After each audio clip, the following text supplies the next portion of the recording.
also have Runa on the screen as well. So there's no fixed agenda. We have some questions pre-prepared, but Mikkel will set the scene and then get the discussion going. All right, thanks very much. Thank you. And thank you, first of all, for the turnout. It's 10 a.m. in the morning, the day 2 of IMPA. That's pretty good, I'd say. As Stephen said, the topic today is about rope recycling. It's a subject that I personally came across last year through one of our members of IMPA Safe Council.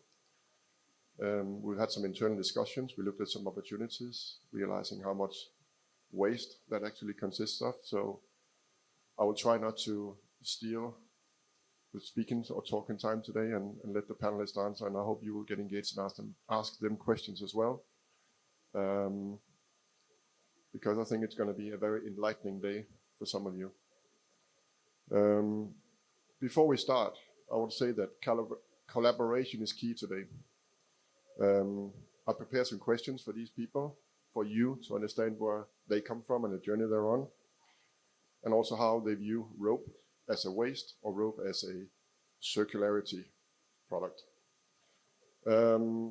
We will take questions along the way, so I encourage you just to speak or raise your hands if you've got questions, so we just answer them right away. This is going to be a conversation, not a presentation. Yeah, Mark, I'll start with you. Tell us a little about where you come from. Good morning. I'm Mark Gamble. I'm from Samson Ropes, but I'm also here representing the British Tug Owners Association and the UK Chamber of Shipping. I was asked to come along and just talk about both Samson's work in sustainability, rope recycling, and also from the work that we do with the UK's Chamber of Shipping. Good morning. I'm Paolo Magonio, Head of Group Procurement for Scorpio. So look forward to the conversation today as a ship owner, possible stakeholder of any initiative around the rope circularities. We're interested to hear and make a question and also to show our current approach. Over. Hello, my name is Andreas Steen, working with the Wilhelmsen Group, working mainly with strategy and growth, and is looking after some of our ventures, whereas we also have beneath the founder of one of our ventures, Sealu. Thank you, Andreas. So firstly, Mikkel and the wider IMPA community, thank you for having us. I am Vineet, and I represent a company called Sealu. It's an independent startup company funded by Wilhelmsen. And our attempt is to bring circular maritime economic solutions within the industry. And we'll discuss as we go along how we intend to do that. And then we have Rune from Copenhagen, Maersk. Rune, over to you. Yeah, thank you very much. And thank you very much for having me. I hope you hear me loud and clear. I believe so. I'm Rune Day from AP Møller Mærsk. I'm Senior Marine Environmental Manager and have the pleasure to work very closely together with Sealu on this project. And of course also have been chatting very well together with Michael, with IMPA, with all the participants here of trying to move this project forward as well. Really great to be here. Thank you. Thank you, Rune. I'll just dive right into it, asking the first question to you, Mark. The story of ropes. Tell us a bit about ropes and the business of ropes. Okay, so generally people tend to think that rope recycling, sustainability is a relatively new process. My background is I'm a mariner. I come from originally from the military and then in tugs and salvage. Winding the clock back 22 years ago, when we moved from using in the tug industry predominantly polyester rope, large diameter, very bulky, relatively short service life. We then moved over to high performance ropes. Much more expensive, and it was a huge argument to convince the management why we would change from a relatively budget rope to an expensive option. And one of the things that we talked about 20 years ago was that as well as the fact that the rope is lighter and stronger, etc., etc., one of the arguments was that actually our traditional polyester ropes had a service life of about 1 year to 18 months. They were big diameter, and when we had to dispose of them, one rope would take up half a skip. That cost money to dispose of. This was 20 years ago. If we went over to Dyneema, actually what happened was that the rope would last 3 times to 4 times longer, and actually when we disposed of it, it was half the size. So this was long before people started talking about sustainability, rope recycling. So what we actually did was, back then, working with what's actually one of my colleagues now, Robin, was one of the justifications to move from budget ropes to more a sustainable, longer life type of rope. What we didn't really think about at the time, it was all being driven by cost. But actually what we were doing was we was reducing what we was disposing to landfill. Okay, we'd reduce massively what we sent to landfill. But also we were also working on a project that when we started using these types of ropes, they had a second life. So when they came off of, if you like, a frontline operational tug, we normally turn that rope back into something else, like a secondary tow line. So at the time, we didn't really think about sustainability, and what we was doing was actually trying to justify the life of these ropes. But and really, that's now sort of developed into more sustainability. And when I joined Samson, that had very, very similar holistic view, i.e., when I first joined, we did a lot of work on lean manufacturing. That was to reduce cost, but what we was actually doing was also massively reducing our environmental impact. So the story of sustainability, recycling, secondary lives, etc., has actually been around a long time. And this is something that we've carried through and sort of changed our, what the end sort of aim is. But now, then it was being driven by cost. Now, actually, we also have that driven by cost and sustainability. So, the whole story of ropes from life to end of life has changed considerably. And we're now doing a lot of work in the sustainability side. But I'll pass on to, yeah. And Paolo, you are representing the owner side. Historically, what have you done with ropes? I mean, like we were saying, it's the traditional way of dealing with ropes when they get to the end of life is basically to treat them as waste. So they are segregated, they are properly landed, and then they go in whichever country and ports they are landed. They go to proper treatment, whether it's recycling locally, whether it's a landfill or whatever, it's properly segregated. There are cases where you try to recycle or reuse the rope by handing it over to local fishermen, to a local school, giving out in charity to the Maritime Academy. But I think the portion, the percentage of ropes which are going to a second life is very, very low. So we are IMPA safe and looking at the sustainability, we are trying to see whether there are different avenues and different initiatives from the manufacturer side, from the supplier side, where we can properly remove the ropes by giving them a second life in whichever way. And Andreas and Vinit, tell us about Sea Loop and what it is you do and offer. Okay, so Sea Loop is actually a back of a tissue paper idea between 3 co-founders, myself, Tora, and Nick. So as a seafarer, it used to bother me, it still bothers me actually, that a lot of stuff gets discarded from ships, not because it's essentially bad or it's broken. It's discarded because it's driven by some kind of legislation, or it's part of a PMS system which says that you will discard something after 5 years or after 10,000 running hours. And it always struck me that it still can have value. We are changing filters which can be used back as filters, again, in different use cases. So the idea of C-Loop was born basis that, is there something we can do to take this, which has reached, any product that has reached the end of its life on the ship, to a completely different use case outside. And C-Loop is that attempt of doing something. And our starting point is ropes. And ropes, why?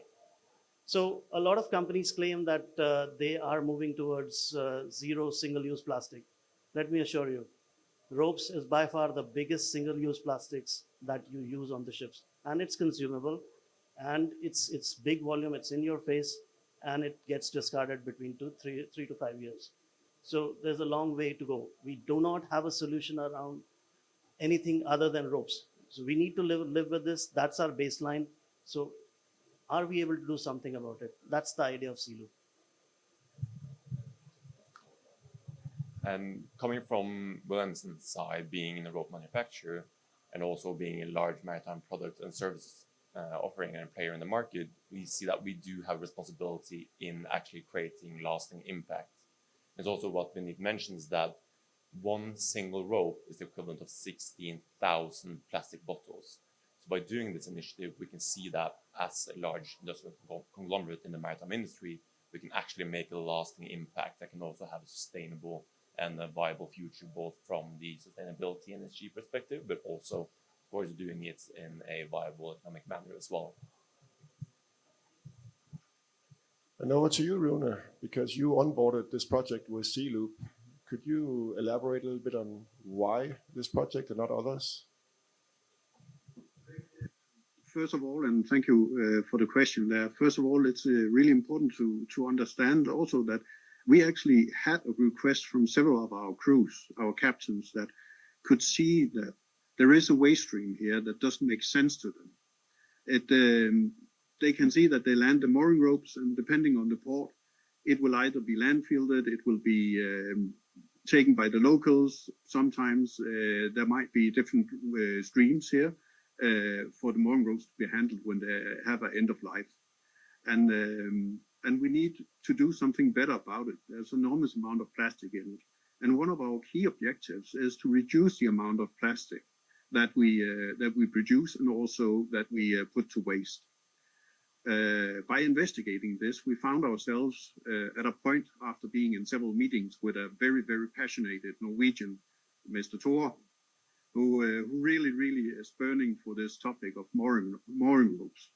And we could see this has a very visual effect as well.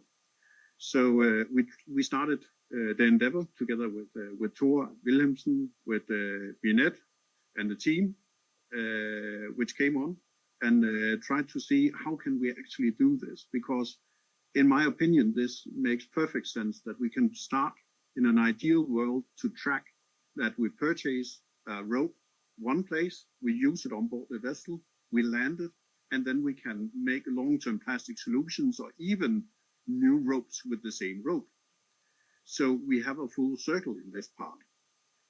But of course, there are challenges to that, and I believe that is a part of the road we have been on and still are on.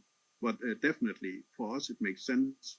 It's both on the environment part, reduction of plastics, circularity. There's a lot of check marks that creates hopefully a win-win-win, both for us, for C-Loop, and for nature and climate. Thank you, Rune. Back to you, Vineet and Andreas. How has the collaboration been from the shipping industry so far since you embarked on this journey? I think the collaboration from the shipping industry has been actually surprisingly good. And that's not necessarily only from the owners that actually supply the rope, where we're seeing increasing traction and actually a very large willingness to come on board and collaborate with providing their retired mooring ropes, but also from other parts of the industry. We're seeing in the ports, both on the European side, but also on the Asian side, a willingness to collaborate and willingness to actually support this and making it a sufficient offboarding operation as well, because as the maritime industry now is more designed for getting the products onto the vessel, but taking it off and getting it back into the loop is something that is not designed to do. And we're seeing more and more support from other stakeholders in the industry as well. That is on the one hand on the port side, but also on the regulation side, seeing that the authorities, other places in the world, are also supporting this, wanting to see how can we contribute and how can we come along in actually creating this and becoming a solution that works and is streamlined and is, in that sense, being efficient in the same sense that getting the products onto the vessel is as well.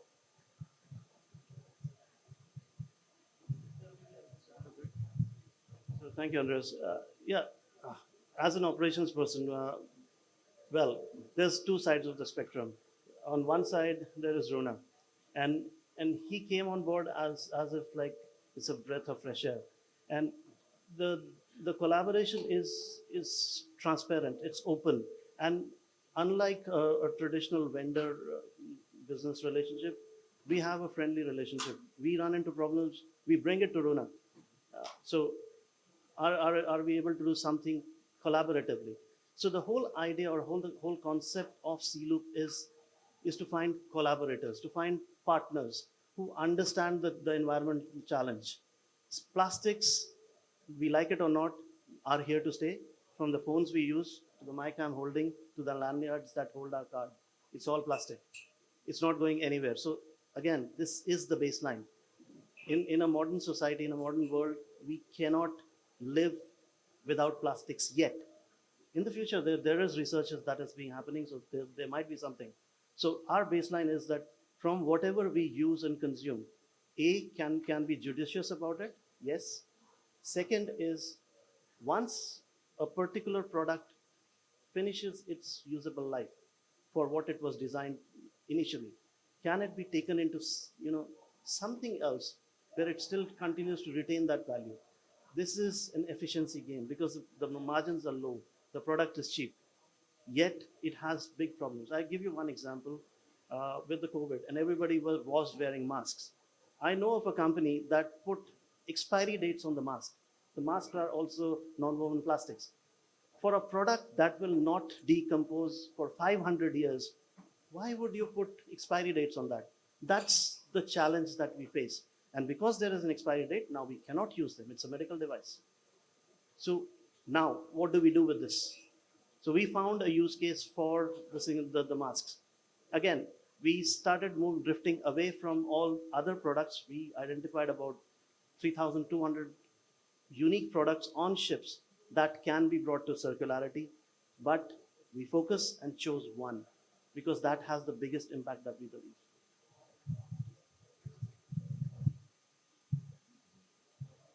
Paolo, you as an owner's representative here, when you hear what C-Loop has to say, and obviously you know C-Loop, what is your view on it?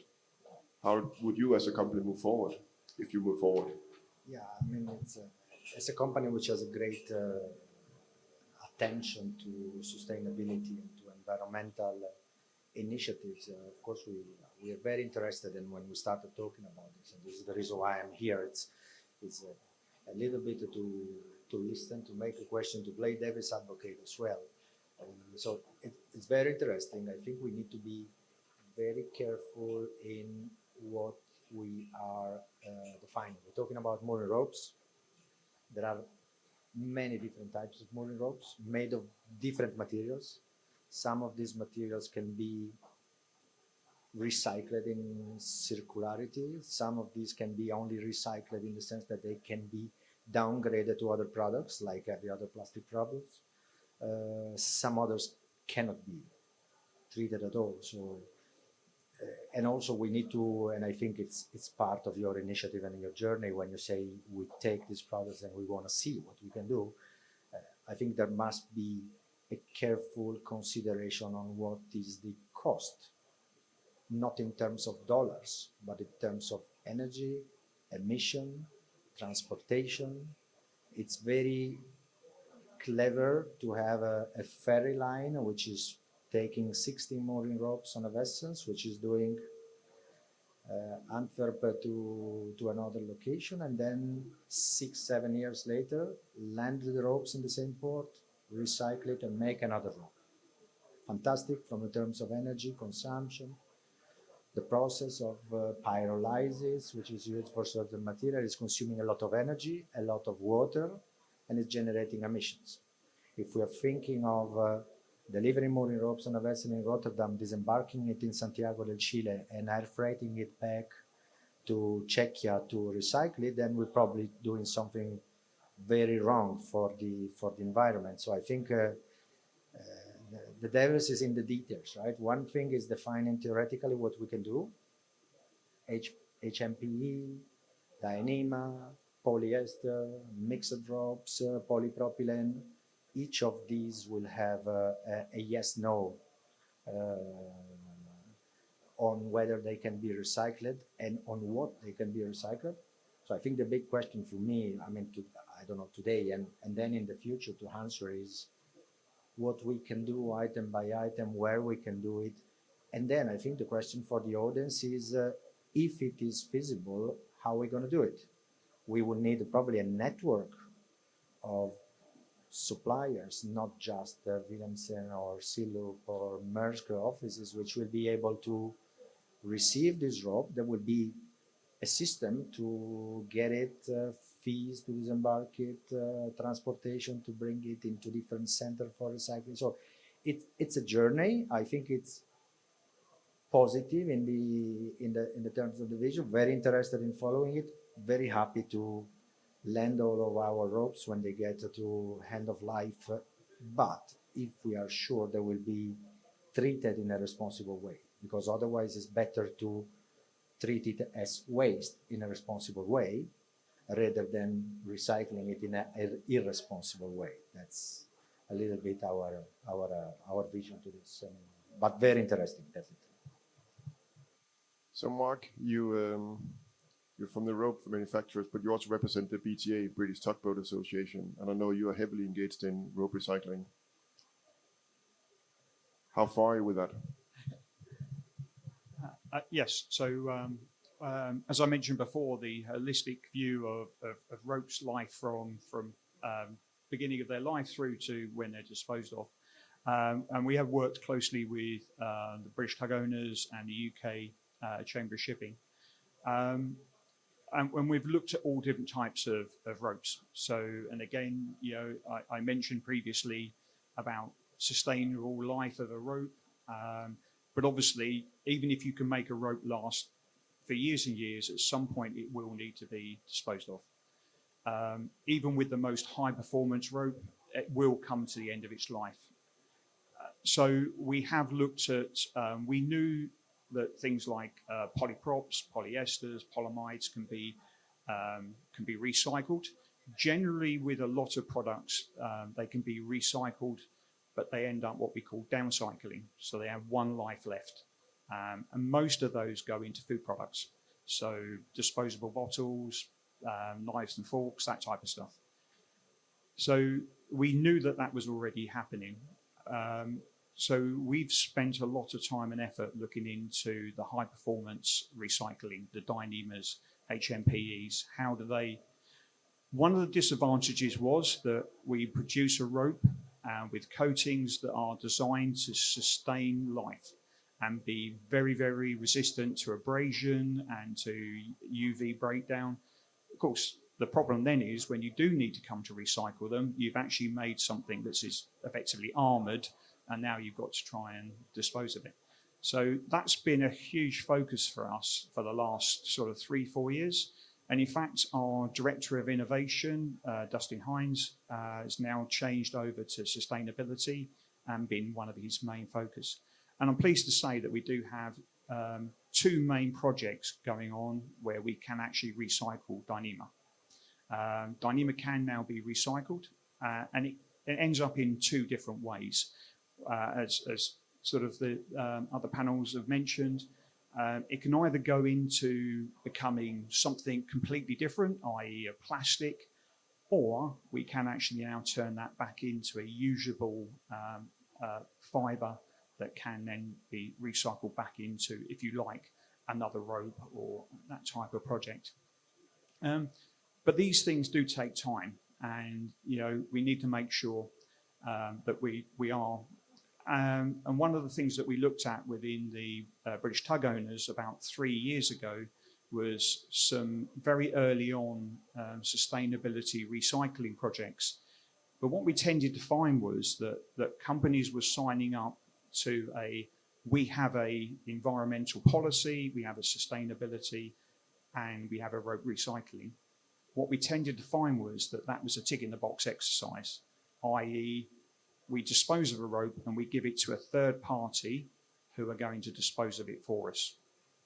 And that was the end of their involvement. What they didn't know was, well, where does that rope go? Where does that, you put it into a shipping container and it's disappeared. As far as you're concerned, done my bit. And what we found was when we looked into that, a lot of the rope was going to incineration.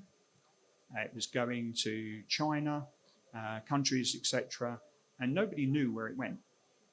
It was lost off the face of the earth. But somebody has said in a meeting, we have an environmental policy, we recycle our ropes. But nobody actually knew where they were going. And when we was asking questions like, how do you strip off coatings? How do you clean these ropes? What chemicals are you using? Nobody could ever tell us. So it was a little bit smoke and mirrors of recycling. And one of the things that Sampon's been very, it takes time, it takes a lot of development work, but you need to ensure that you're not just passing the problem off onto somebody else. We did joke in a BTA meeting once that we've recycled the ropes because we found a hole in the ground and we filled it with rope. That was a recycling project. That's not really a sustainable exercise. So, and more companies now are actually having a more grown-up way of thinking about sustainability. It's not just hand off your responsibility to somebody else. We do need to be able to demonstrate how we recycle, what happens to this product, and actually have some measurable facts that you can back up what happens to these types of products. Thank you. Rune, I know you want to talk now, but I also have a follow-up question on this. When you, Maersk, got engaged with Sea Loop, were there any challenges with the crew on board, internal politics? I would say we have met a lot of challenges, but for the crew on board, not at all. They have been super engaged. If I look on one of the great success stories of this, then it's the engagement of the crew. How they have really participated well, how they have dragged the mooring lines all the way down to be able to land them and so on. But what I would like to comment on is that I fully agree on the life cycle part here, which is brought up. There are a lot of challenges here, and we of course need to have the life cycle assessments placed, and we have done so. And therefore, one of the first challenges that we need to overcome was to figure out, okay, where are we to land this? What is actually a place where we have a lot of vessels? Because if we are just landing it here, there, and all over the place, then it will never be a sustainable way of dealing with this. So therefore, we needed a major hub. And as Sea Loop and Wilhelmsen was already placed in Singapore, this seemed to be the logical place to do it. And from there, we also needed to learn how many ropes are a vessel to land before it makes sense. Because if we're only landing one rope, then the life cycle assessment of this will not end up well. It will simply not be sustainable. If we land two, it might be just break even. If we land five, then it looks much better, right? So it's a matter of trying to figure this out. And I believe that when we started this, it was a matter of getting the circularity right, of trying to get learnings on how we do circularity projects. In the meantime, it has also become a requirement, right? When we look on the EU CSRD, on the ESIS policies coming up, that we need to log our waste streams completely from more or less cradle to cradle, right? So that we know where does the product come from, where, how do we use it, and how do we dispose of it, all the way out. So it's not only a matter of putting it into a container and then forget about it, because we cannot do that anymore. We simply need to be able to log that process, and that's the regulatory part of it, right? And then there's the conscience. There's what we take on to our children, right? We need to reduce the amount of plastics that we put out there. We need to reduce the microplastics in the ocean. There are several parts where we need to reduce. So I think all in all, there's a lot of challenges that we see, but there's also a lot we overcome. And one of them is together with Vinette, because when I see it from my desk, right, in a daily operation, then the vessel reach out to me with Vinette and the team in CC. And basically, I don't need to do anything. Everything is just going with declarations, with everything, landing permits, etc. It takes 6-8 meals, and then it's done. And then a lot of hard work from the crew. And that's why I'm always saying that the real heroes of this is actually the crew out on board the vessels, because they could say no. They could say, we don't have the hours for it. We don't have the time. We don't have the interest. We have to take care of our health, safety, and so we help them with that, of course they do, but they're willing to take that extra step, to do it in a safe manner, to go that extra mile, and that is a tremendous contribution. And I think that's my applause to our crew, that they're willing to do so. Thank you, Rune. Vinit, Andreas. What is required for a owner to work with Sea-Loop? Actually, just the willingness to engage with us, put forward the problem, what is the sustainability goals, what is the ESG goals for that owner, and we try to draw up a solution together. It's an extremely transparent system. We have nothing that is behind covers. We are willing to share our problems, and we are willing to listen to the owners, managers, any stakeholders' problems, and figure out a way of handling this. Just to cycle back to the recycling part. One of the things is ropes, because of how it's designed, is one of the hardest plastics to recycle. We cannot recycle our way out of this. We need to figure out other things to do. Because ropes is made generally of mixed polymers with completely different chemical properties. And then to extrude this, you're fighting chemistry. And that is the hardest fight to win. So just by thinking that we chop the rope and put it in an oven and it will melt and become pellets and we get back into different plastics, that's not how it happens. Polypropylene mixed with polyester with different melting points, when fuses, comes with a lump that is absolutely not usable. So the challenge which Sea-Loop undertook is to find use cases of reuse and upcycling. So something what Mark just mentioned, that it's about, okay, what is it that we can sustainably recycle? We will take that. We are working on a project, a community project, where there's a community in Philippines that stretches these ropes out. And if you know, 65 rope, usually the damage is only on the superficial level. Inside fiber is almost like new, and it's a very resilient fiber.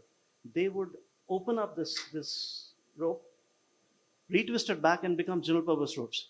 You can again oversheath it, and it becomes a general purpose mountaineering rope. We are finding or trying to make a use case of this battle rope that is used in gyms. So it's about thinking a little bit outside the box on, we have a good rope. It's already consumed its carbon to become a rope. Before it's melted or done anything, is there a use case around it? One other use case that we're working with one construction major is to somehow chop this fiber and put it into reinforced concrete. This concrete block, if it goes into a building like this, 1,000 years, okay, nowadays we don't make buildings as good as that, but yeah, 200 years, 150 years, you're locking that carbon up. So those are the check boxes that we really need to check, rather than just saying that this is a rope and I'm going to melt it out and we're going to make plastics out of it. It's not going to work like that. Yeah, I think it also comes back to what Paolo mentioned, is that you also have a lot of different types of plastics, and that you also need to then find and match sufficient end demand as well, which is one of the places I think Beneath and the gang has been extremely good in actually finding ways where other places you can use it, and having gone into dialogue with different stakeholders in different industries and different parts of the world as well. That's also back to Paolo's point, and actually does it make sense to shift a rope from Santiago suddenly over to Rotterdam or to Singapore? It doesn't. So that's why also we're setting up then a network that's actually able to then offload the ropes at locations that actually make sense, such that you don't deteriorate the sustainability of it by simply having to fly this around on planes and emitting a lot of GHG gases. Andreas, there might be people sitting here thinking, you're representing Wilhelmsen, and it's no secret Wilhelmsen has their own ropes. Do you take other manufacturers' ropes? Yes, so it's completely agnostic in terms of the brand, and it's off taking all ropes, all types that we can get to. So that's one of the very important aspects of this, is that we are in the volume game to also make meaningful impact. And there's no reason that we only take our own ropes, because then that would basically make us into reducing what impact we can actually have and what positive we can actually contribute with doing this venture. So looking at C-Loop and what you're proposing, I've talked to you personally about ESG value. Will you explain what you mean by that to everyone? So me coming from the strategy side and being an engineer, I love equations. So what we have done is we set up an equation to see what is the value that we are bringing, what is the balance we need to achieve with C-Loop. So what we looked at is basically having the delta in waste handling fee and the C-Loop fee needs to weigh with convenience, cost, and ESG value. And back to the procurement discussion yesterday, someone mentioned that we need to take the procurement discussions beyond just the prices. And that is that ESG value that we are talking about. That is about transparency. That is about having only compliant partners that actually dispose of these ropes and recycle them in a good and compliant manner. It's also in terms of then having the sufficient data, and that you're able to actually provide and illustrate the value and the life cycle that you have actually increased by using C-Loop as a service. Thank you. Paolo? A couple of questions for the panel and maybe also for the audience. On the C-Loop, I mean, when you find a good case, which is a case study, I think one important point also to consider is the scalability. When we were talking about downscaling the ropes from a vessel and reusing as towing line, obviously 16 ropes discarded, only one go as a towing line, the other 15 you need to do something about. So the problem is the demand, right? You find a solution, but then you need to also to find a solution which is covering probably the entire industry. So if we are saying, let's put the rope as a towing line, then you have 60,000 vessels. They each have 16 ropes. When they dismiss the ropes at the end of the 5-6 year cycle, you can only put 60,000 towing line. What you're going to do with the other 350,000 ropes? Okay. So the scalability is important. When we find a solution, is this scalable? Can we? And there is enough demand out there in the industry for that type of products that we do. So taking the rope, bringing it to the Philippines, giving to the local community to do something, they could probably do 1 rope per month, 2 rope per month. We have an industry here where we need to have a scalable solution. So it's nice to find ideas, it's nice to test them, but then we need to make sure that they are applicable and they apply to the entire community. On the equation, I imagined you, the moment you told me, I'm an engineer, I love equation, to put you on a blackboard on a stairs, writing big equation, because you need to add other items to your equation. I mean, the energy consumption, making sure that there is no delta compared, even if it is very bad from a consumeristic point of view, but if there is more energy, more effort, more money to produce a new mooring rope, recycled mooring rope, then producing a new mooring rope from virgin materials, it is bad to say, but also from an environmental point of view, it's better to make a new rope from virgin material than to recycle rope, because we are harming the environment. So if the delta of energy, water, etc. So it's a complicated equation that you will probably need to develop, hoping you don't get with a equal to MC2. I think there is a question for the manufacturers. Is there a solution? I mean, the European Union is talking about life cycle responsibility. Yeah. So is there any thought from manufacturers here and in the audience about selling a product with included the potential withdrawal and recycling? Because as you said before, we don't know what is happening with the rope when we recycle it. I mean, we don't know what is happening with our car when we sell it. Are they going to Lithuania? Are they going to Morocco? Are they going to be disposed? How are they going to be disposed? In the end, we just sell our car, we get a certificate, we are okay. So it's also in our day-to-day life. So it's important to find solution, but it's probably the ultimate solution is the manufacturers having a network of representatives and taking the responsibility.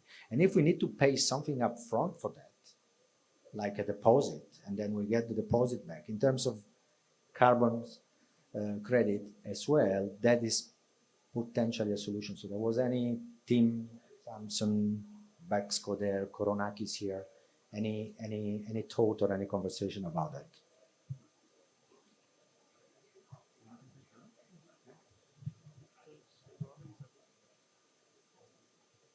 I can make a comment that there's nothing in the audience. Right. So it's, I think as far as I saw it, it's a threefold question, right? On the one hand, you have the scalability. You need to be able to cover different material streams. The other hand is that you need to have a real impact on it all. And then looking at these two, I think on scalability, coming from Wilhelmsen, who is supporting CLUB, I would love for them to conquer the world and to actually scale this to cover all material streams and all the need that we need. But we need to start, I think, one place.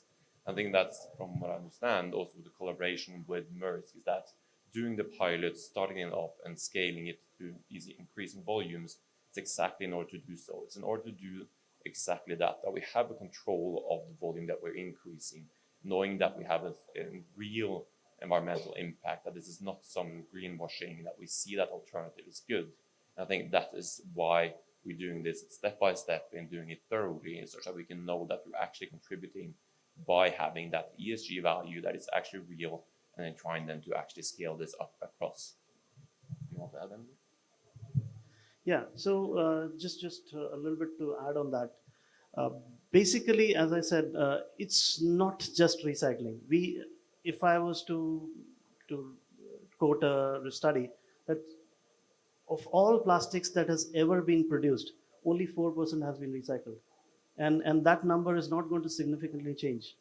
So within a ship, there is significant plastic that is used in packaging. There's a lot of companies now changing, they're not allowing single-use plastic bottles to go. But this is just small.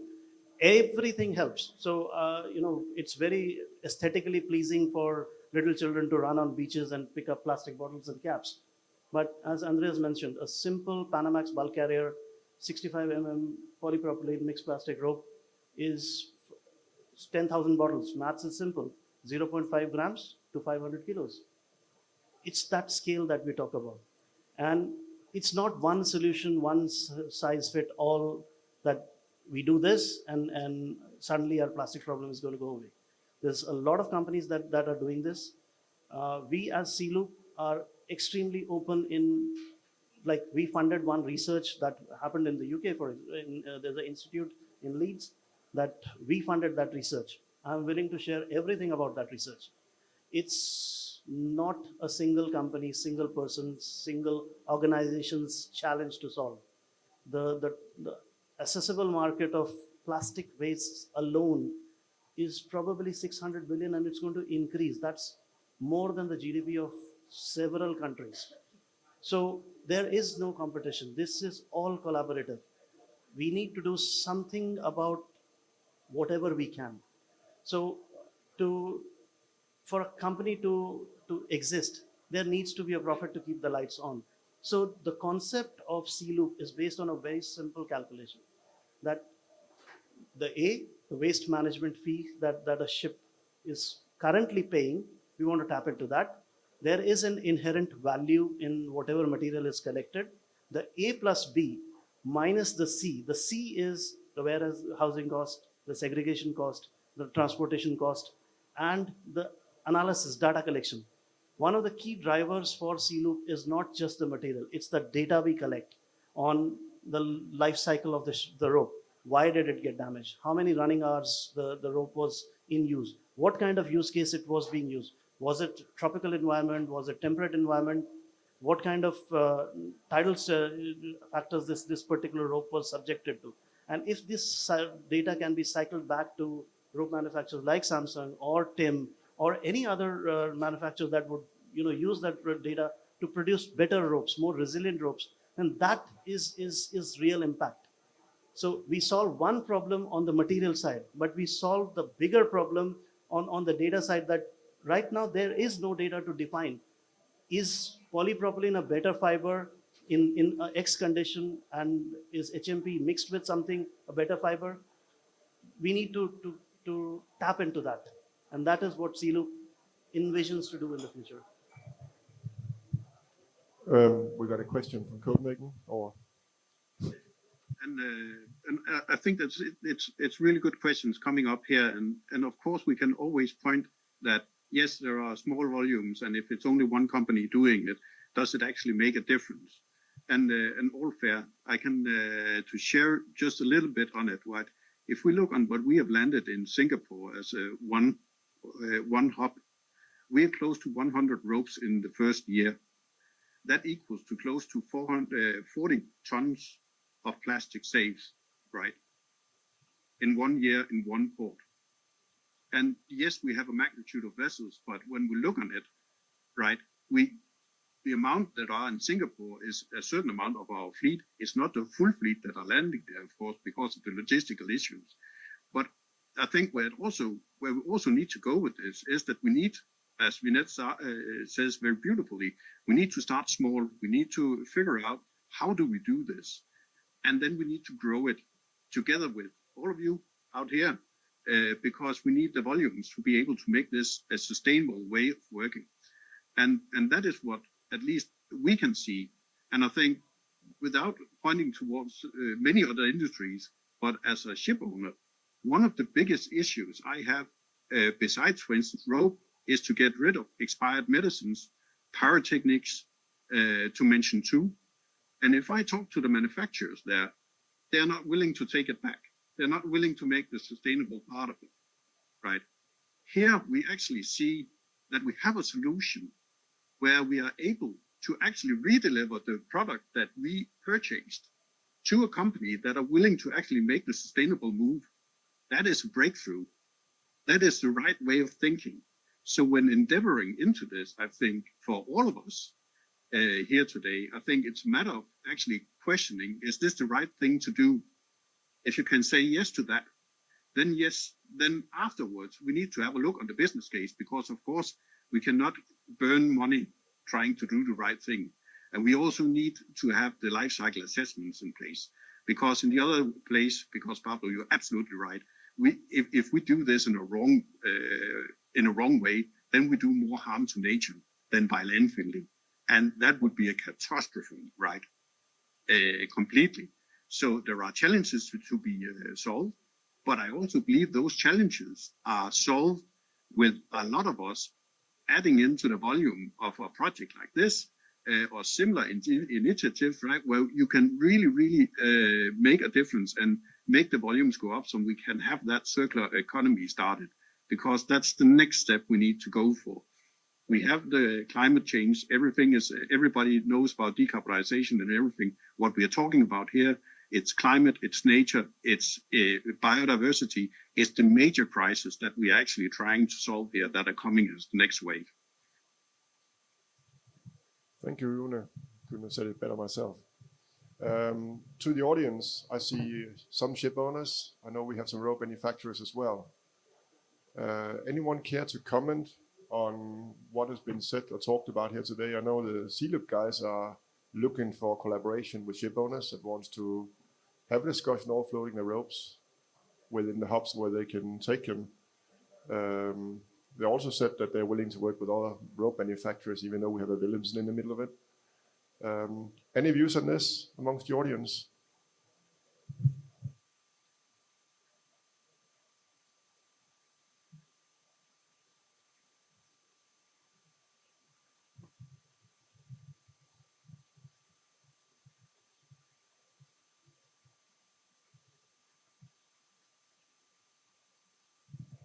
Okay, I can't use, sorry. I just think we should clarify, and Paolo and Mark touched on it. We talk about plastics, but there are other fibers. So I wouldn't want the procurement teams in this room to say, okay, I've got a nylon tail, so it's really a plastic. I can recycle it. I think we should just clarify we've got different fibers in play here, from plastics to nylon or polyester. So that I think we just need to kind of clarify that.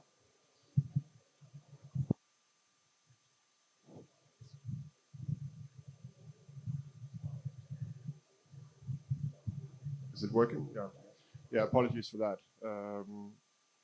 I'm actually going to let you answer that, Vinit, because obviously it's not every rope we're talking about. Just to answer that question, let's not get stuck because we can't solve the whole problem. Let's solve what we can solve at this point, and then we'll get along on this journey. We'll probably figure out other ways to solve these problems. Thank you for that, Mike. Yeah, so basically, a plastic is a plastic. So if I was to say there's 7 types of plastics, not all plastics are created equal. Some are recyclable, some are not recyclable. It's the chemistry of plastics. So we're just skimming the surface. We started in 2023. It's part of an internal venture program. We went through the ground, and we're beginning to figure out for ourselves that there are things that we can do, there are things that we cannot do. For us, there are claims that this is 100% recyclable plastic, or this is 100% recyclable rope. Fair enough, but it's still plastic. And if it ends up in a landfill, it is going to be there for 500, 600 years as it decomposes. It is going to leach microplastics. It's going to do exactly the same as any other plastic. So for us, we have no distinguishing on who the owner is, who does the rope belong to, where is the plastic coming from. We want to take it all to whatever degree we can do now and find a solution around it. We may not have all answers. I don't have all answers as we speak, but we are trying to figure out. In certain cases, it's chemical extrusion. In other cases, it's mechanical. We are trying to figure out using a traffic light system of blending different plastics. There is thermal recycling that we are trying. There's upcycling of making fibers into non-woven fabrics that goes to becoming something like this carpet with a backing. So it's a lot of things that need to come into play before we even come to a degree of semblance of having some kind of control on this. Other questions or remarks? Other manufacturers, owners?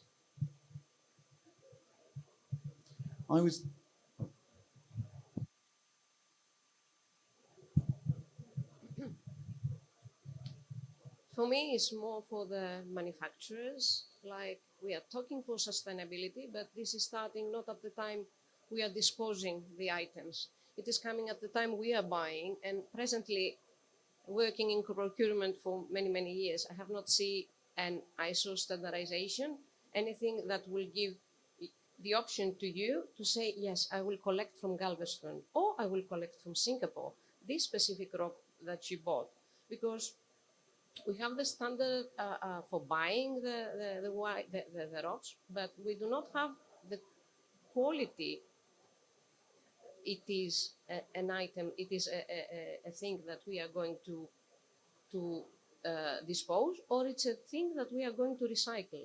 So we will have the total value of the product that we are buying, or we will present to our stakeholders. So for me, we are in very small steps at the moment, and we are starting at the end. Instead of having a standard ISO standardization for this product, for example, Dyneema, do we have a range from 1 to 10 of what is the final recycling of Dyneema? And I have also mixed, sorry, mixed wide ropes. What is the level of disposal for these ropes? So at the time I'm proposing to the company to buy some hoses or some mooring wires or whatever, they will have they will understand how much impact they will have, and they will be able to give the society or the class societies to mark us as sustainable companies. Because it's a whole circle. It's not starting at the end. It's starting from the time that we are purchasing. So this is just a comment, sorry. If there is such a movement of moving forwards to standardization, the end product, I will be happy to hear. Sorry, Mark, if you allow me to react on that. I'm from Bexco, Belgian rope manufacturer, and we have done a physical test by taking the ropes back, by sending the ropes to a company that was supposed to recycle them. But we have some other issues, which I haven't heard of it here before. We are even, as rope manufacturer, not allowed to transport waste. They consider it as waste, and we have even no license to transport used ropes. So it's not that we are not willing to find a solution and to take back the ropes, but as long as I think the law is not changed and there are no official regulations, we can't do anything. That's another step which has not been treated here, I think. Correct? So that's a great question, and I'll answer that. So the short answer to this is give your ropes to C-Loop and we'll figure it out for you. But yes, you're right. So the whole concept of circularity is that everything is designed to go from the earth as an ore to get transported into a factory and onto the ship. There is no design to bring it back. It's not existent. So while it may seem to be a very simple problem that, okay, you take the ropes, I'll give you an example, and maybe Andres can weigh on that further. We are trying to set up an ERP system, and the accountants are struggling. So who is our customer? Is the ship our customer that is giving us the ropes?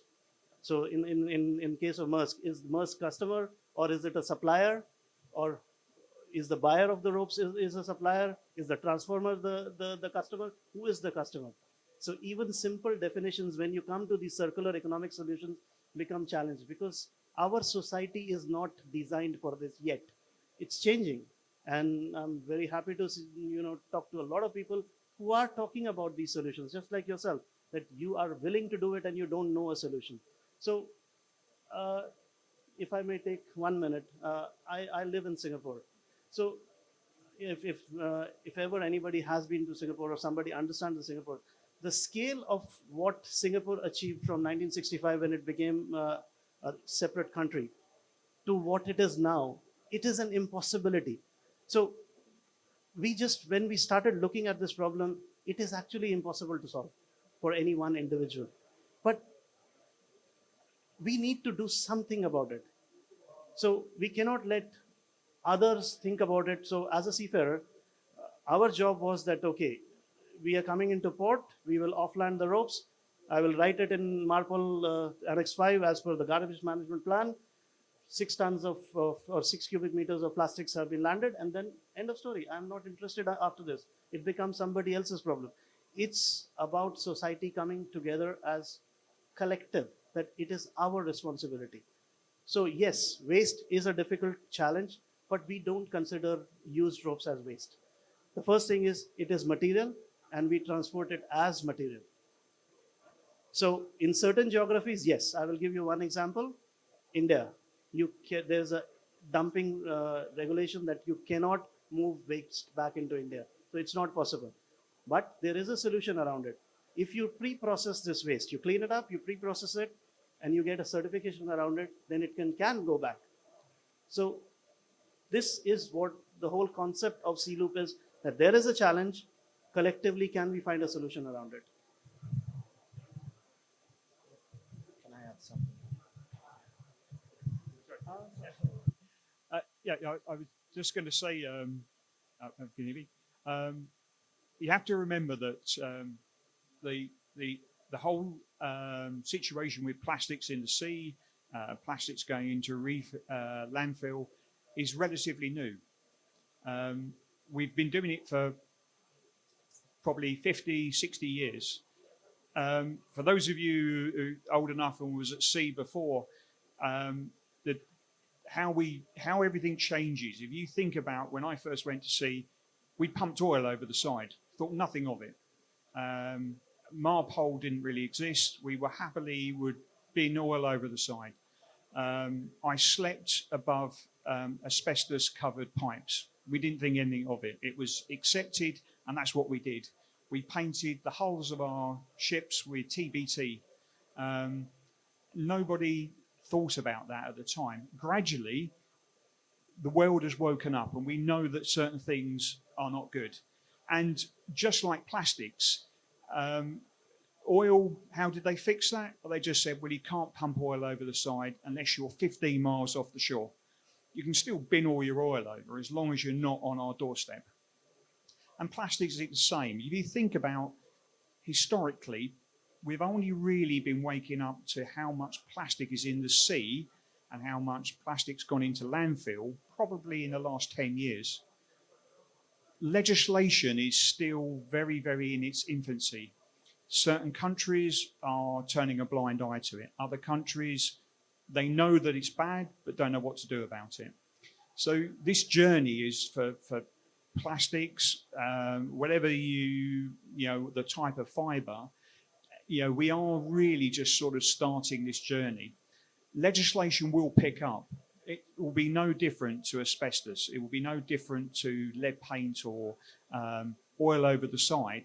And the conversations we've had about rope manufacturers taking ropes back for recycling. When I first started in the rope industry, we didn't really talk about rope management packages and servicing, and it caused the review of Meg 4 to really make a lot of companies wake up to rope management. But 10 years ago, really that wasn't a major consideration. So everything we're talking about, environmental sustainability, rope recycling, is still very, very much in its infancy. And I think it won't be long before, when we talk about a tanker, when we're talking about, you're refitting a tanker with its mooring lines, we'll be talking about the surface package and the sustainability and also the end of life. That will become normality. But at the moment, we're still working towards that. I know from Samson's point of view, we've done a huge amount of work. Before, one of the problems was we had that problem of what do we do at the end of life for some of this material. Now we have the answers, and we are able to be in a much, much stronger position to say we can do something about it. Of course, what will happen is the operators, then at the moment, there's do I do the right thing? Do I talk about recycle, or is there money involved? But that will change. No different to pumping oil over the side. When it becomes a legal requirement under legislation, then people will wake up and start saying, actually, we have to have that as part of our procurement system or part of our service package. And we will get there. And at the moment, from a rope manufacturer's point of view, is the work that we're doing is how do we ensure that we have the answers, so when legislation comes in, that we are able to say, actually, we can genuinely do something with this product, not just stick it in a shipping container and send it to China and then turn a blind eye to where it's gone. You know, and I think, you know, a lot of the stuff that we've all been saying, I think everybody's on the same page. We need to do something about it. You know, the world's woken up to what's happening with waste, and it's now the turn of ropes. And you know, it's ensuring we have the answers to be able to give people that saying we can, hand on heart, do something for you. And here is the evidence that says we can do that. Nobody would ever think of a ship coming alongside and you pumping the oil into a tanker and not even considering where that oil goes to. There has to be documentation what's happening with that. And it will be the same with ropes, I believe. And I think we're not that far away. Mark, hi, Mark. Yeah.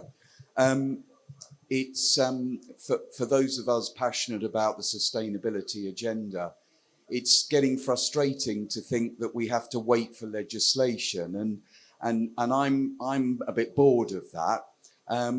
You know, we shouldn't we be trying to do something to force that legislation, like this lady's saying here, with it, you know, waste not being able to be moved about. I mean, that we've had that since Brexit here in the UK, but I mean, you know, what can't we do something now? I think we can. And again, I think that the difference has been is if we wind the clock back 3 or 4 years ago when I was first hearing these conversations, it was a tick box exercise, and people were just nodding and going, we can recycle your ropes. But nobody knew where they were going. At least now we are in a much, much better position. I think the rope industry have actually genuinely been able to say to you that if we take your ropes back from you, they will generally be recycled in some way, not going to landfill, just being a different country or being incinerated. Actually, we are going to do something with them, and we can prove that. I think the problem was 4 years ago, there was a lot of, yes, we'll take the ropes back from you. Okay, but where? What's happening to them? What is the... I listened to some evidence on rope recycling in a different country, and the energy that was going into and the chemicals being used to strip the coatings, clean the fibers, recycle was huge. So is that really a sustainable way of recycling a rope? No, actually the environmental impact on recycling was, but now I think we're in, if suddenly legislation came in tomorrow, we would be in an honest position to say that we can do something with all types of fibers.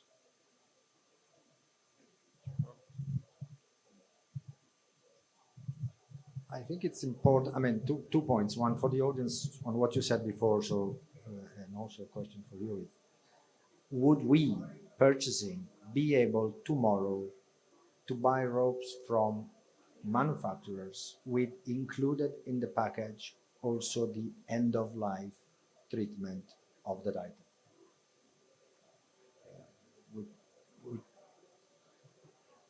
No, I know your question was slightly different. You were saying, when I'm buying something, can I know exactly what is the life?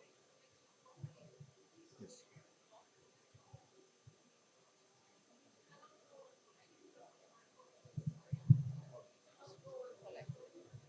You cannot get into the port or into the terminal and say, "Hi guys, I came here to collect my mooring rope." It is a waste that you need a special company that has a special license to get into the port, the terminal, or even to load it onto the barge and give it to the agent. I think. Can you lend a piston for repair? Excuse me? Can you lend a piston for repair? Yes, I can. The problem Bexco was mentioning before is if you land something as waste, then is waste. What we're doing as ship owner, we like to land it as waste, because if we land it as waste, we don't pay duties. Yes. If you land it as a used item for repair, you need to declare the value, you need to pay the duties, and then it's free circulation in the You country. need to issue So, the license from the port, and then you're not paying the duties, but it's of item course, on exchange. but on we're talking return. about specific problem or specific ports of today. What we're trying to talk about is what the future will be in terms of forcing the legislation, etc., etc. So it's a slightly different problem. The point is, if we don't have the network, there is not the willingness, there is not the openness from the manufacturers in taking the responsibility, in taking that back and taking care of it from the day they sell it to you, like you were asking before, then the problem will never be solved because we will continue to treat it as waste. One thing is to return something as a product. One thing is to land it as waste, to ask for authority.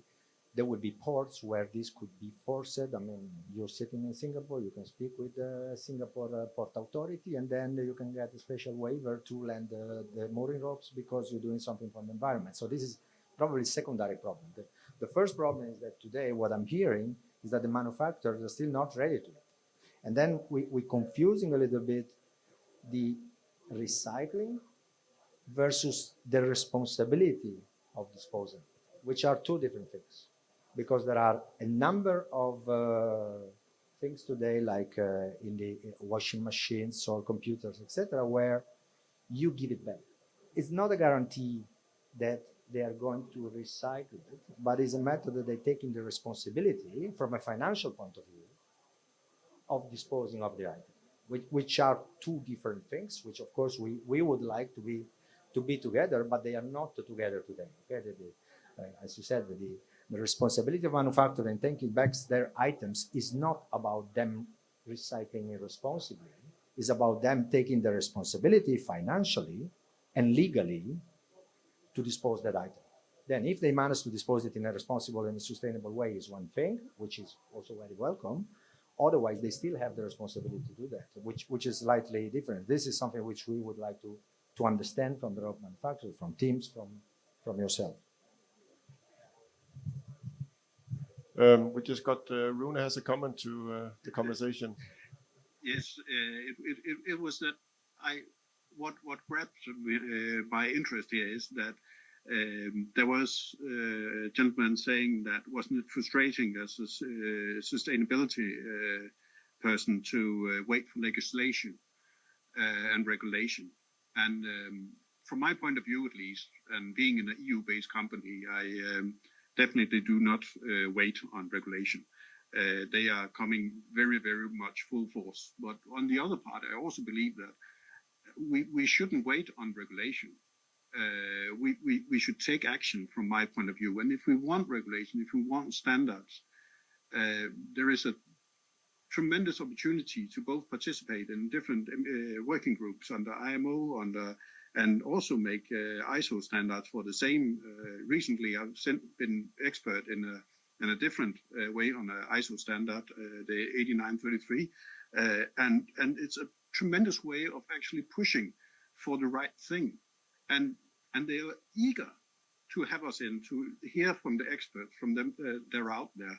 So I don't think it's a matter of actually waiting for it as much as it's acting and find the ways where we can push regulation and where we can push for the right thing.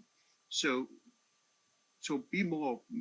I would not say that we are not active, because definitely we are. But there are many opportunities to actually go forward and show the way for the coming regulation and being part of that. And sometimes that's easier said, being a large major company, than being a small owner. I fully understand that.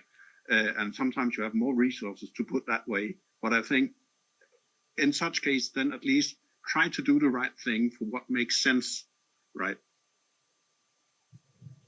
Thank you, Rune. I'll go back to what I started with, decision, collaboration, if that means anything.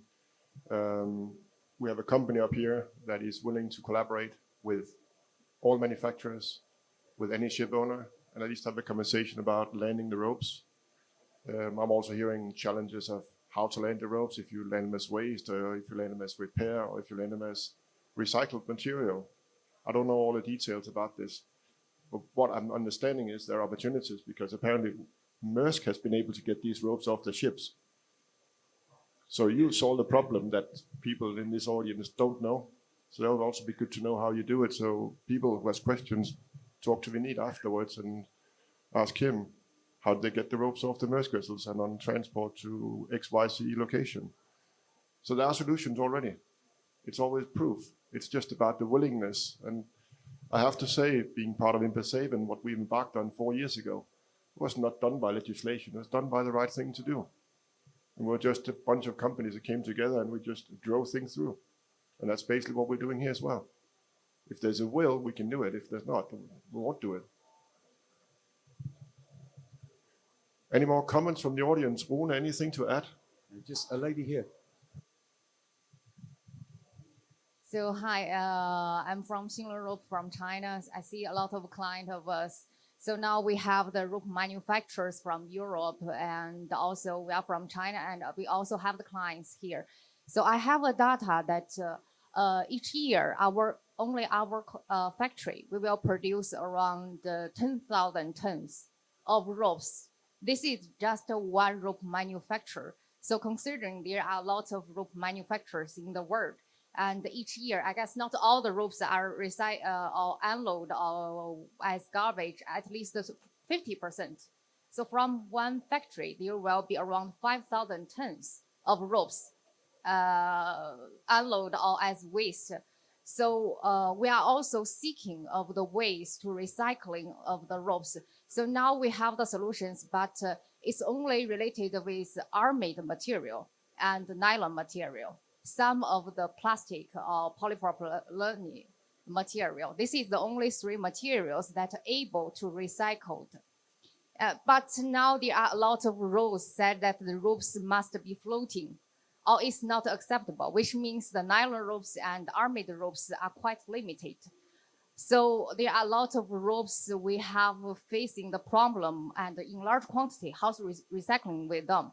So now we have the mixed ropes. This is very complicated when recycling them because they are mixed material. How to distinguish it and how to classify the different material of the ropes. This is quite complicated. I think that Samsung also mentioned about that.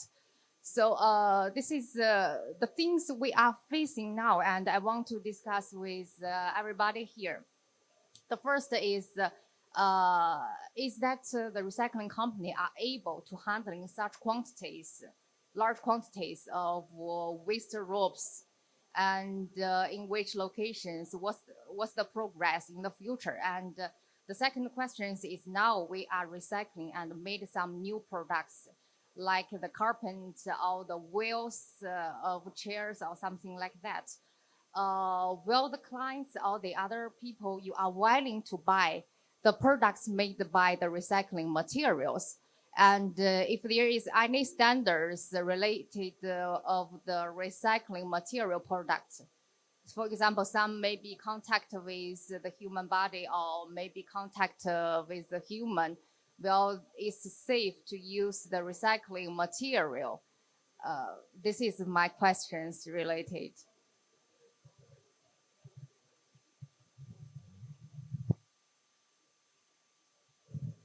Thank you. Where were you all this long? Where were you? You've answered more questions than any one of us. So yeah, it is right. It's one factory with 10,000 tons of single-use plastic. There are several here. There's Samsung, one of the biggest. There's Williamson, one of the biggest.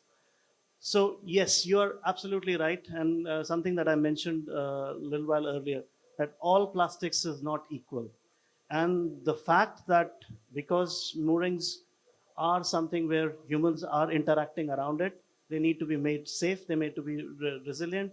And there's a lot of factors that as a rope manufacturer, you will know how much testing it goes into before you can call a rope which can go out into the market and be used as mooring. So the quality of making ropes tough is one of the reasons why it is so hard to recycle. As I mentioned, the moment you have mixed polymers, you cannot truly recycle them. And that is the journey that we have embarked, that we are trying to find use cases. So polyester mixed with polypropylene and polyethylene cannot be recycled. I don't know of the science that can do this. But can we do something about it? So we found a solution around that. Then Mark mentioned about the coating of this fiber. How do you remove the coating of this fiber? Because the moment you try melting with some, say, polypropylene material that has been UV coated, it's going to come out as something that cannot be used. It's so porous.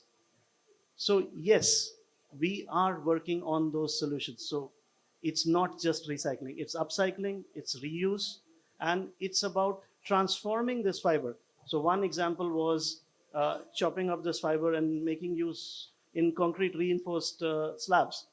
Now that actually improves the quality of the slab. One of the big challenges for large slabs is that there is air trapped within the concrete. And if there is a fire, this air tends to expand. That's why the buildings, when under fire, become very brittle after the fire is extinguished. So adding this fiber, which is quite fire retardant, and it disposes this air, is something which I just came to know about. I didn't know that. I'm a seafarer, and I'm not supposed to know this. But because you pick up a challenge and you try to find solutions around it, you meet with some very clever people. You meet with people who are experts in plastics, but they don't know anything about maritime logistics. There are companies, and there will be companies, that I kid you not, with EU legislations of requirements of non-greenwashing, where requirements of minimum standards of recycling material used in new products.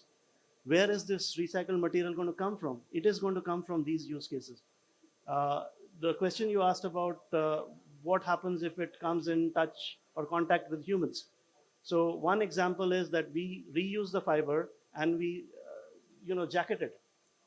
Or we are making insulation material that is covered with virgin fabric, so that contact goes away. One of the important things that was mentioned is that there are several companies, and that's something which I have kind of mentioned with Runa, that if we are able to take back these ropes, make materials that can be used back into ships, not as ropes.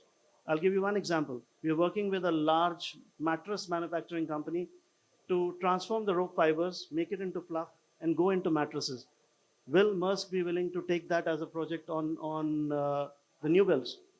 So there could be a cruise company here, I don't know. Yeah, and a ship will have 2,000 mattresses to buy. So it's an easy fix for a producer. If he gets the material, he transforms it, produces a product out of it, and then already has a buyer. And it's a lot convincing case to circularity than a single company trying to solve everything. So yes, we would like to engage with manufacturers like yourself who are facing this challenge, and we collectively find a solution around it. I hope I have covered some of the questions.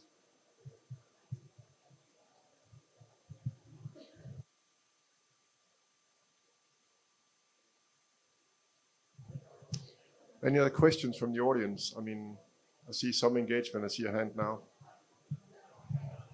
Nice to meet you, everybody, because the recycling rope, it is in my business always facing this is the hot issues that vessel need to offline. So I'm very happy to take part in this section.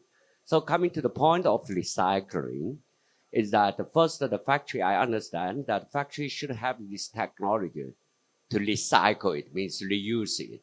And the second is that our customers here, shipping company, the crew, the vessel, if they can accept the recycling ropes on board vessel to reuse again. Of course, there's a lot of economic issues. If I buy the new material, new ropes, or buy recycled ropes, they will have some considering and comparisons. So to do this, I think that two issues. One is the technology of the factory. The other is the owner. He willing to buy the recycling rope. I heard about some Chinese rope factories. They do this, but very few people are reluctant to buy this. So also depending on the recycled rope, if it is good or still can be strong enough to use. This is two issues about technically. Of course, to offline transportation, go to factory, not only go to one factory, but this should be exchangeable because the raw material is the raw material. And the recycled material is recyclable. It should be acceptable what Koronakis, Cartridge, or Dalima, whatever the people say, should be changeable. If one factory only can accept this, means that we cannot make worldwide. So to do this, I think that one is technology. The other also, it is the economical cycle rating. I'm a ship chandler. So I think that if we're doing like this cycling, and there's not so heavy costly or economically, this recycling could be done because this is the issue we must solve it. So it could be like the plugs, it could be exchangeable, not Apple and some others. So this makes one company 10 tons worldwide collected. It is not so economically and not so realistically. And this also makes all our rope will be very good quality, the same quality. I see that some rope companies make different quality, so I can only accept ours, not the others. And then some technology will be discovered. So the recycling make our standard reasonable and make our life small. So I like this issue. Thanks. Well, thank you. One question for the audience. We're closing down soon. I see a few owners, but I haven't heard much from you. Any views on what's been presented here today? I mean, you all got ropes.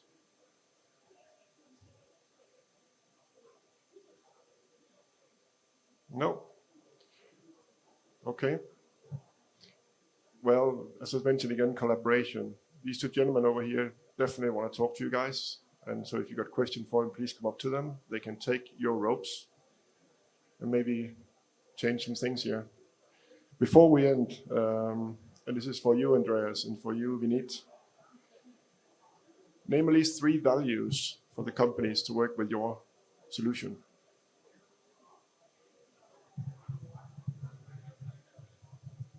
So some of the value that we bring by working with Sealoop is one hand also that you have compliance with regulations.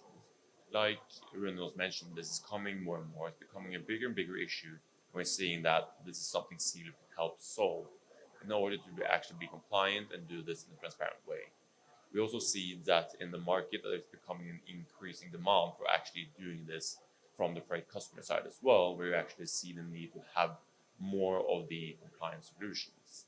And in that sense, also being more sustainable and doing this and then using those solution that Sealoop can help solve. I think on the third one, I'll let you resolve it. Yeah, so as a background in ship management, we found that if you are ESG compliant, it becomes easier to charter ships, and the commercial people would understand that. Resource majors are looking at these things. So again, it's not just only legislation that drives this. It is the mindset, or what Mark mentioned, that we were pumping oil. I remember as an apprentice, one of the first jobs, and it's irony that we chopped ropes into 1 meter sections and threw it overboard, because that's the only way we knew of disposing ropes. Thank God it's not happening there, but still, there was a study that was done on a beach cleanup in Norway, on the west coast of the west coast of Norway. 30% of all plastics found on the beach was actually ropes. And it's not a surprise. Any country that has a very large aquaculture industry built around it will always find ropes in the water. And the problem is that there is no clear solution to taking this back. So the easiest thing is to chop them off, throw them over the board, or burn them. And the sad part is in this all that we are incinerating ropes. As we speak, I think there is just probably 1% that is being recycled. And we are not even capturing energy. So we need to be working together on this to find those solutions that, okay, in a particular geography with a particular fiber, X can be done, but Y cannot be done. And the vice versa case may be for another fiber. So I guess that answers. Can I just say, I'm just been listening, obviously, to what you were saying, and I wondered if Sealoop have produced a buyer's guide for purchasing rope, and whether it's something for the future as well, in terms of what buyers could be directing manufacturers, their needs would be for buying the right rope that could be recycled better. Absolutely, and that is one of the focus points for us as we go along. It's about capturing this data. Okay, there is legislation in place that requires mooring management to be done. You need to record what kind of ropes are being used, but it's just Excel sheets and data points that go into hard drives, and nothing is made out of it. So we are trying to, when we take back ropes, we ask for photographs, we ask for the life cycle, whatever they have, we ask for the certification, and then we would physically look at the ropes and try to, okay, it's a slow process, we need to automate. And something which Paolo very nicely mentioned is the scalability. So there is work that Wilhelmsen has done where we can do some amount of assessments, and again, it's AI that needs to be trained. So there is a mapping system that we are working on, that we look at a rope and we see the kind of damage that has occurred. Based on that, are we able to find better combinations of fibers, better combinations of coating to extend this life? The other point which you mentioned is that once it's taken back, the analysis of the chemistry around the fibers, we will capture that data and say that, okay, had you used, instead of polyester, say polypropylene, this would have been an easier recyclable rope. So it's a journey that we have embarked on, and I don't have a date for when we will be ready with this, but yes, this will be a data set that we will share with the wider industry. That's one of our goals.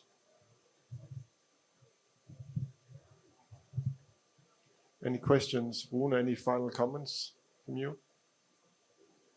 No, I think that a lot have been said, and I think that it's a super important discussion that we have right now. From our experience, this is something that is under development, and we are working closely together into taking the next steps to make this even more interesting. There are, what Vinette said, the possibility of using the material for mattresses, probably for vessels, or there are many other different ways that we can use this material in a proper way and also create very, very good and strong stories. So I think where I would like to finish off is probably just to say that I think this is about evaluating within yourself and your own fleet if this actually makes sense. And I'm sure that a lot of you have vessels that arrives in Singapore that has mooring ropes on board, right? And that's at least a place to start.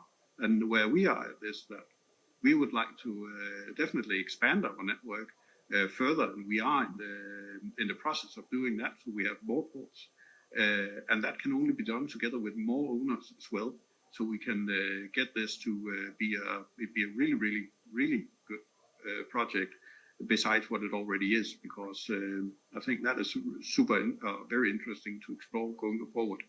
And then again, I think if we can save like around 40 tons a year in one single port in plastics, then there is a tremendous opportunity here to actually save thousands of tons of plastics a year when we talk about the vessels represented within IMPA.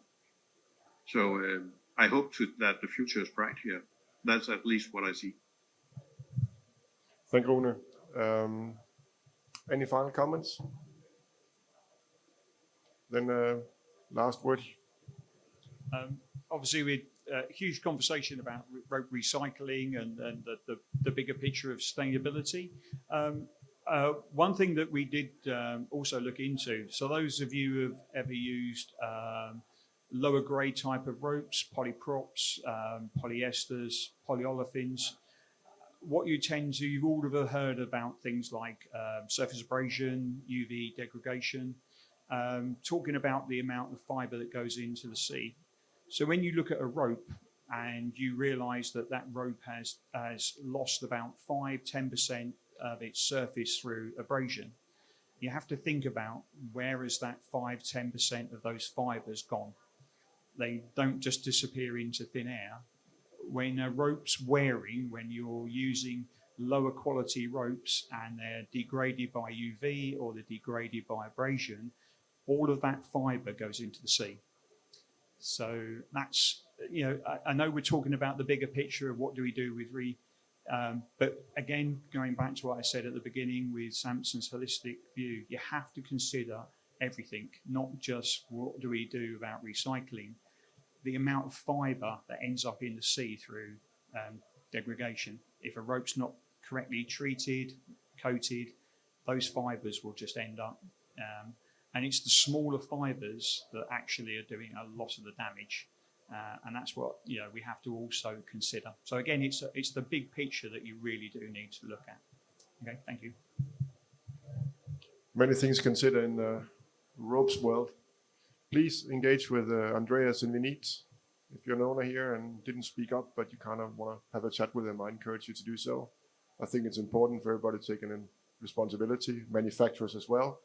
I hope you would get together, have a conversation about how you can solve this. There are solutions in place. So I encourage you to embrace them and be part of this. Thank you to the panel for participating, and thank you for joining today. A round of applause.